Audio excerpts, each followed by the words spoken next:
one of the reasons,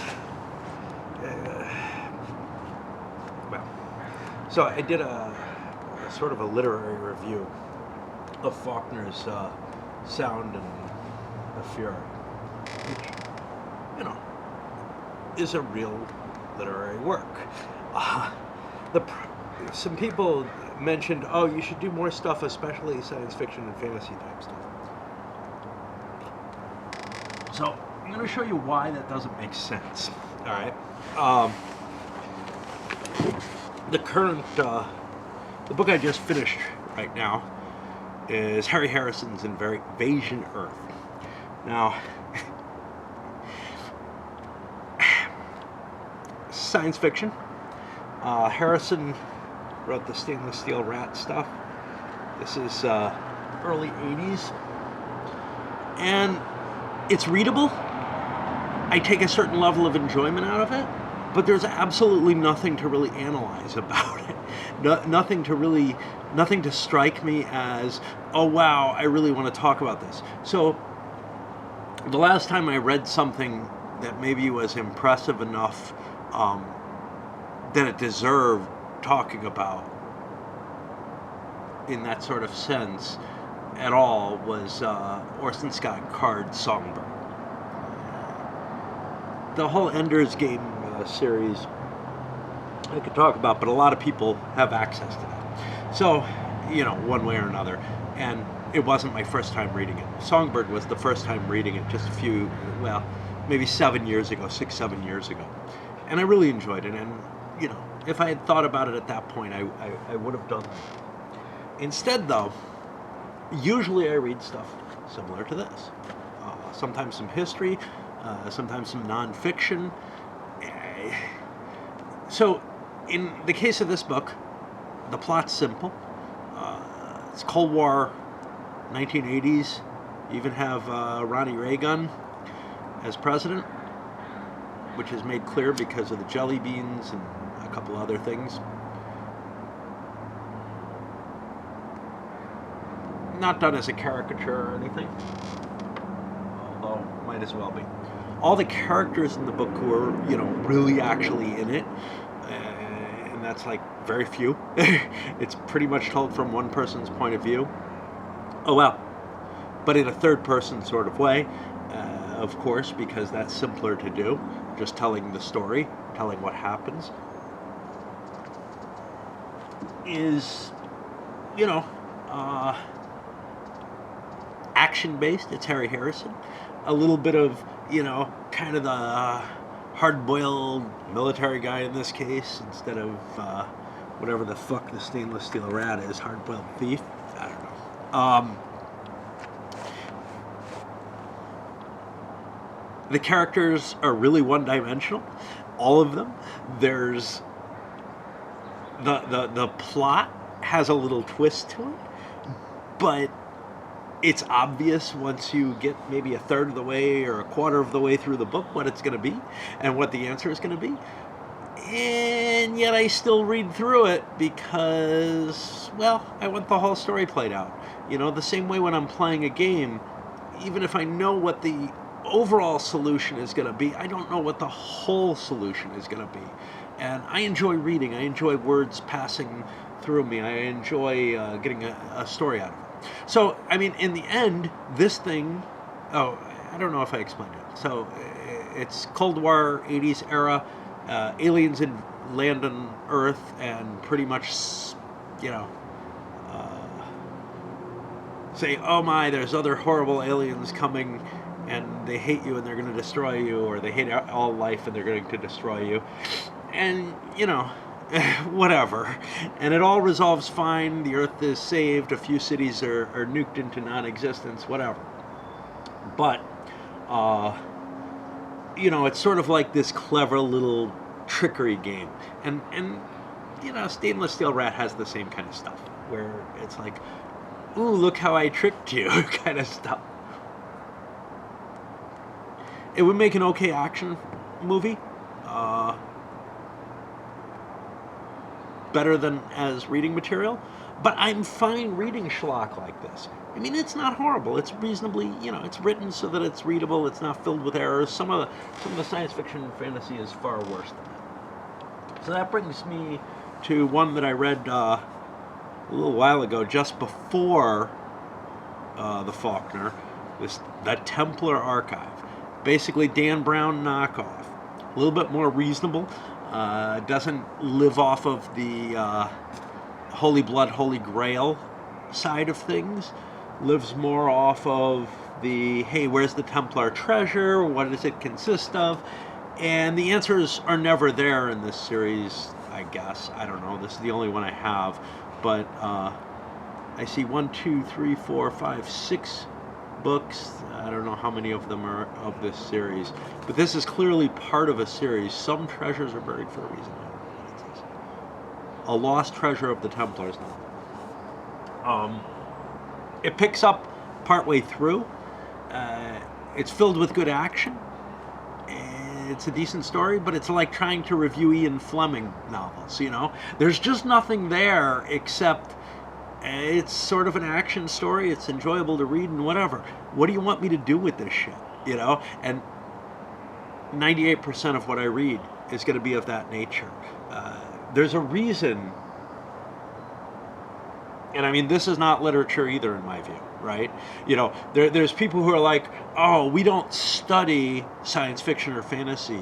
This was, back when I was in college. I'm sure it is now.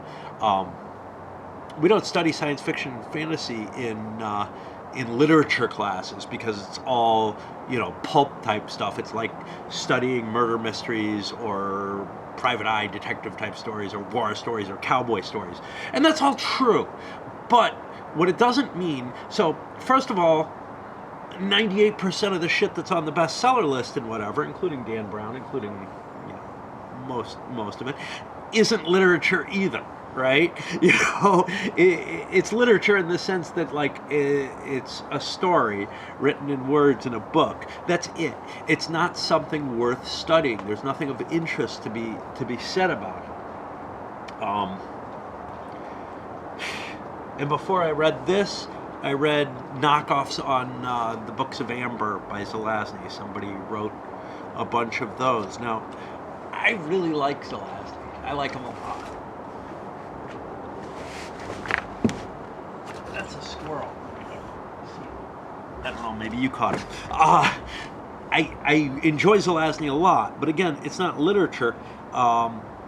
He tells a good action story mixed with some weird stream of consciousness stuff in the Amber series and in a few other places where he's trying to impart something, but it's really not that well done. But what he is good at is turning a phrase. And you could say the same, at least one of the detective stories guys, I don't remember, it's the Mike Hammer stuff or whatever. I mean, somebody who's famous that we would both recognize, but I don't read it. So,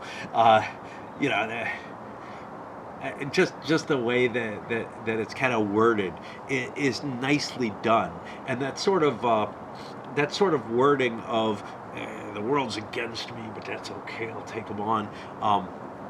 That fits very well into the first Amber series. I'm just remembering a couple of well, I remember one from the first. I trust him like a brother. That means not at all. But you have to kind of understand the story to get that. But it's phrases like that were kind of cute. Even in the second one, there was still that good phraseology where it doesn't feel juvenile the way some science fiction and fantasy does. The guy who the Discworld stuff, and it's comedy. When you try to do comedy in science fiction, it almost always comes out juvenile. I found the same thing with Piers Anthony, but not all the Piers Anthony is comedy that ends up feeling that juvenile. Bio of a Space Tyrant I don't think was comedy, whereas Xanth certainly is. I'm not sure about the Blue Adept series.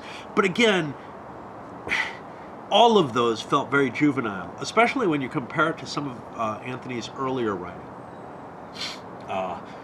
But yeah, I just want to say there's not enough meat to dissect most of this writing. Now, that doesn't mean that things that fit into a genre, and this is the argument that the literature people used to put forth, and I don't think it's still the case, but it doesn't mean that something that's a genre is necessarily not literary.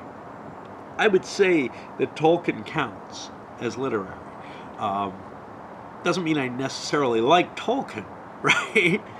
But his drawing on the ancient, medieval resources that he was a professor of, and the mythology there, and extending it, his creation of a whole world with a language, etc. All these things are of interest in a way that, like, maybe Umberto Eco, who has these clever structures that he tries to put together for his literature, doesn't really qualify as. Maybe Steinbeck and almost certainly Hemingway don't really qualify as, even if they are speaking of a new type of style and whatever, a flavor that's a little different. I'm just not that terribly, I'm not going to, run home excited about any of those and throw a video up on them either.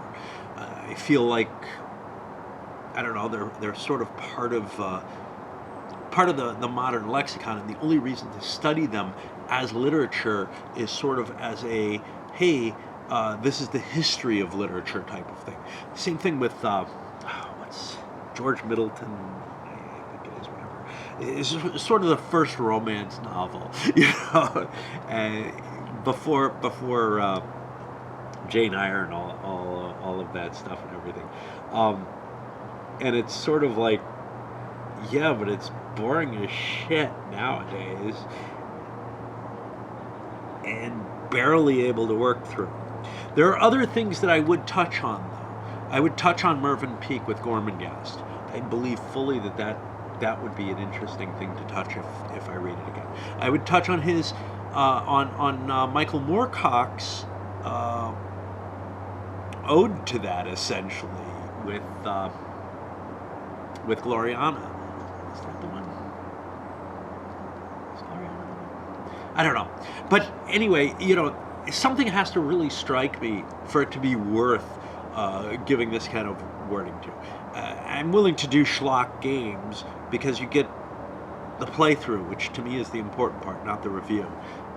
But with works of fiction or otherwise, it's gonna have to really have to slap me across the head the way the Faulkner did, in order for me to do anything about it. And then it'll just be me grasping, because again, I don't know shit about literary analysis any more than I do about theatrical analysis, but I can enjoy things, right? Just like, I put forth a couple of videos on, Blake 7, I did one, and the other one by the same author, that got re-released essentially back in 2000. Sometime around the time that I was doing the video, the one about survivors in England of the plague, which I didn't see the second version, but I saw the first, and it was okay. It was interesting, but yeah. But yeah, unless something strikes me, I'm not going to hit it any more than I will with the random thoughts that flow through my head. I'm not going to make a video about them unless they particularly desire to be made, I guess. I don't know. Anyway, cheerio.